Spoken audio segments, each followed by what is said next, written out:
今日はスノでファミコン風音楽を作る。いくつかのプロンプトを解説していくよ。まず最初にプロンプト8ビット。ファミコンは8ビットの CPU だったからね。プロンプト8ビットは8ビットの音、つまりファミコン音を曲に追加できる。そしてビットのプロンプトには仲間が多いよ。16ビット、32ビット、64ビットも効果がある。ビット数が増えるほど現代のゲーム音楽になる。逆に言うとファミコン感は薄れていくね。今回のテーマはファミコンサウンドだから、8ビットファミコンと16ビットスーパーファミコンだけを解説するよ。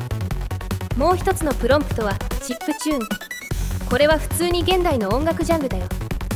最近のゲームだけどあえてドット絵にする。そんなゲームっていくつもあるじゃん。チップチューンも同じ発想で作られた音楽だよ。最近の音楽だけどあえてファミコン音にする。当時のファミコン音楽8ビット16ビットと現代のファミコン音楽チップチューン、このプロンプトだけで曲を生成してみる。どんな曲になるか早速聞いてみよう。ピコピコサウンドに乗せてアップダウンジャンプしてドットの世界で遊び尽くせ、レトロな夢が広がるよ。ピコピコサウンドに乗せてアップダウンジャンプしてドットの世界で遊び尽くせ、レトロな夢が広がるよ。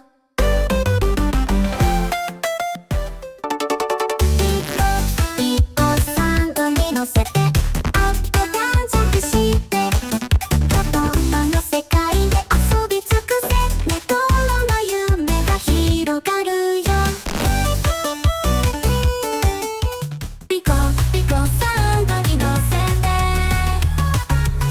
アップダウンジャンプしてドットの世界で遊び尽くせ、レトロな夢が広がるよ。ピコピコサウンドに乗せてアップダウンジャンプしてドットの世界で遊び尽くせ、レトロな夢が広がるよ。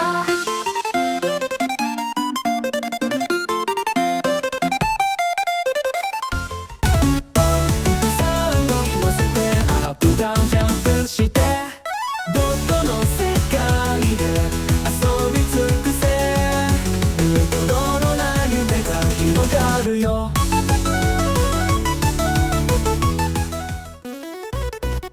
8ビット16ビットとチップチューンの違い、聞き比べてみて分かったかな。純粋にファミコン音を足すビット系とファミコン風の要素を足すチップチューン、現代の音楽に慣れている耳だとチップチューンの方が自然に聞こえるね。でもチップチューンには大きな欠点がある。チップチューンの足すファミコン風要素の中にはハイテンポ高速のメロディーが含まれるんだ。生成する曲によってはこの要素が邪魔になる。また実例を聞いてみよう。今度は R&B にファミコン音を足してみよう。 R&B プラスファミコン、どんな曲になるかな。かなり混ざりにくいプロンプトだったのでスローテンポを足したりして調整してみたよ。ピコサウンドに乗せてアップダウンジャンプしてドットの世界で遊び尽くせ、レトロな夢が広がるよ。ピコピコサウンドに乗せてアップダウンジャンプしてドットの世界で遊び尽くせ、レトロな夢が広がるよ。ピコピコサウンドに乗せてアップダウンジャンプしてドットの世界で遊び尽くせ、レトロな夢が広がるよ。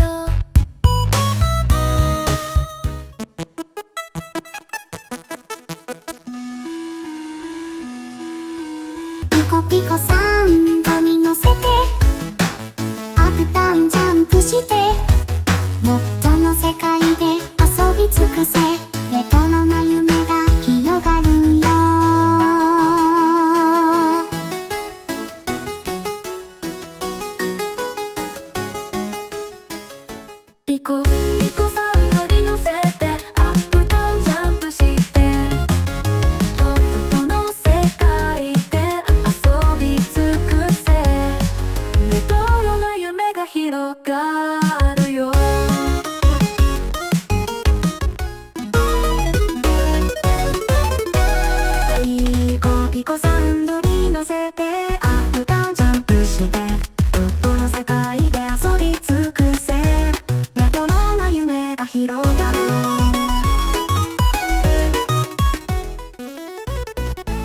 チップチューンの欠点がよく分かったと思う。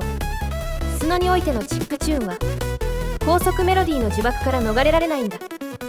スローなファミコン風曲を作る場合はチップチューンよりもビット系の方が無難だよ。逆にアップテンポな曲を作るときはチップチューンの方が自然に混ぜやすい。ジャンルに合わせた細かな使い分けが必要だね。それじゃまたね。